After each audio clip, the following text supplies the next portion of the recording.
my friends. You got to change your physiology and you got to change your focus.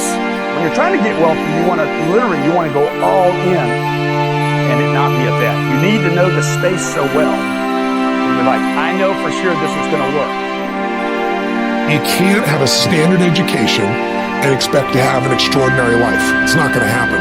The one breakthrough for all leaders is constant, never-ending improvement. And that means educating yourself and continuing to develop even greater emotional mastery, because that's what affects whether you execute or not. The opportunity for self-education is there. We have to change our psychology from, I'm going to do what everybody else does, and I'm mad because it doesn't work anymore, to the reality is this is the greatest time to be alive if you're growing, you're learning, you're educating, and you're developing valuable skills. So instead of complaining, you got to say, where are the skill sets valued in the marketplace? And how do I work harder on myself than anything else? Because if I become more valuable, then I will be able to give more, do more, and change more. I interviewed Warren Buffett. I asked the most important investment he ever made in his life. You know what he said it was? I was thinking of all the companies he'd done, He said, Tony, go into Dale Carnegie. I said, what? He goes, because by developing myself, that's the most important investment. Those skill sets, learning how to persuade, learning how to speak, learning how to influence, all my ideas would have died on my lips if I hadn't been able to influence, and I learned it from that little course. Most valuable thing I ever did in my life, he said. Think of this for a moment. Do you know that every living soul gets exactly the same amount of time? Exactly the same amount of time. Figure it out. You can manage your activities. Make certain that what you're doing really makes a difference. Make certain that you're spending your time on activities that are productive, that are taking you in the direction of your goal. The traits that make you strange are the gifts that make you special. It's the very things that make you different that make you authentic. And if you don't fit in, I just want to share with you, I've never fit in. And the very nature of anyone who's living a visionary life. There's a popular quote going around. The person you will be in 5 years is based on the books you read and the people you hang around with today. This is quite true, but it applies to everything else as well. The person you will be in the future is based on everything you do today, the people you hang around with, but more so the people you listen to, the opinions you believe, the books you read, or the videos you watch. All the information you take in, positive or negative, will affect your future. The workouts you do or don't do, that will show up in the future. The foods you eat today will affect your future on a visual and energy level. The same is true with your thoughts and information. What you feed your mind will shape your future. If all you do is take in garbage, guess what your future is going to be made up of? Commit to feed your mind with successful thoughts and surround yourself with those who have the same ambition. It doesn't matter where you get your information from. You may read, you may get it from podcasts or videos. It doesn't matter. Just make sure you keep feeding your mind every day. Your future self is begging you to show some discipline. Your future self is begging you not to be like the rest, to learn more than the rest, to work harder and smarter than the rest. Your future self is begging you to do the work now so you can enjoy later. If you don't feed your mind with success, it will rot with mediocrity. What you do every day will dictate your future. What you want out of life, you must put it in. If you want success, put it in there. If you want health and fitness, put it in. If you want peace and happiness, put it in. Your actions will equal your results. My mind is strong. I am strong. My thoughts are strong. My beliefs are strong. My life is strong. They say I can't. I can. They say I won't. I will. They say I'm not. I am. I am limitless. I am. There's nothing I cannot be. Nothing I cannot do.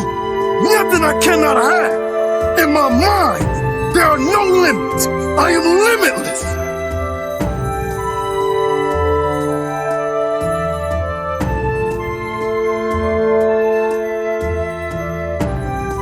There's nothing I cannot be. Nothing I cannot do.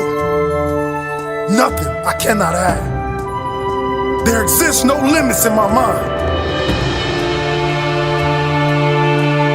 There's something inside of us that wants to make things better.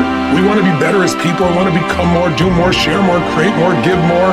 But, it's not quite what really works for us, because we want all these things we think are going to make us happy, want to grow and contribute. But then what happens is everybody wants a great body, but nobody wants to work out, right? What you got to understand is that progress equals happiness. If you know what you want and you can make consistent progress, you're going to get there. You're going to get to where you really want to be, where that sense of passion, aliveness, the results you want really do occur. Step one, remember, a compelling vision. What do you truly want? What excites you? It needs to be specific and measurable, and most importantly, it's got to get your energy going. 2, you need strong enough reasons to follow through when the tough situations show up, a purpose that drives you. 3, you need that massive action plan, that map, a core action list that helps you close the gap of where you are, where you want to be, and you know the 20% is going to make most of the progress. And finally, step 4, what do you want to become? What do you want to do? What do you want to experience? What do you want to contribute? What do you want to give? What do you want to master? So what do you want this year to be about? What do you really desire most? What do you want to contribute this year? What's going to be your map? And what are the rituals that are going to make it real?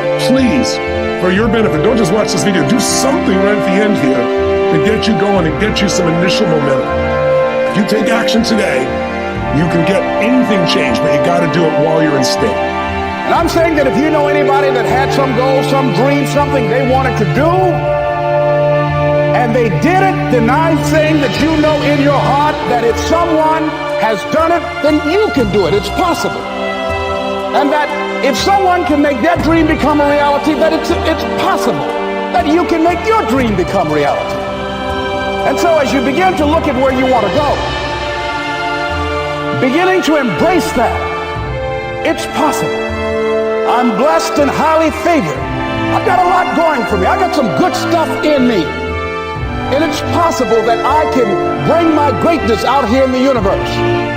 That I can do what I want to do. It's possible I can write my own book. I can have my own business. I can take the trip and travel around the world. It's possible. I can bounce back from adversity and reinvent my life. It's possible. Regardless of where I am, the things can get better for me. It's possible. I'm thinking about 2 men right here in Chicago who were fairly successful, similar background, educated. They worked for a corporation for many years, and they were among many people that were laid off. 2 guys who were very good friends. One went out looking for a job for several weeks, along with the other one, and they faced disappointment and rejection again and again and again. They couldn't find any work, which is the story of many people across this country. One guy stopped. He became discouraged. He stopped going. He stayed home looking at television, became very argumentative and toxic with his wife, drinking beer, getting on the phone, talking to his other negative, unemployed friends. And he just gave up. The other guy kept looking for a job everywhere he could go. Every time he could get an opportunity, kept asking people, networking, checking the newspapers every day. Kept going everywhere he could, trying to find a job. You have too much education. You're overqualified. You won't be here long enough. He kept going. He kept going.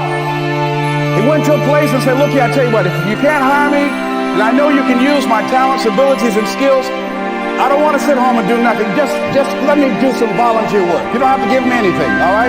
I just want to work. I want to be busy. Guy said, okay, it's on you now, but don't expect me to give you anything. It's okay. This guy came in and worked. He was the first one there. The last one to leave was the best employee there. About 4 weeks later, one of the top managers quit. They were looking for a replacement. Guess who they selected? This other guy. This guy who was volunteering his time. He got the job. What was the difference between the 2 men? Eyesight and mindsight. Eyesight is judging on what you see. Judging according to appearances. But mindsight is how you interpret what you see.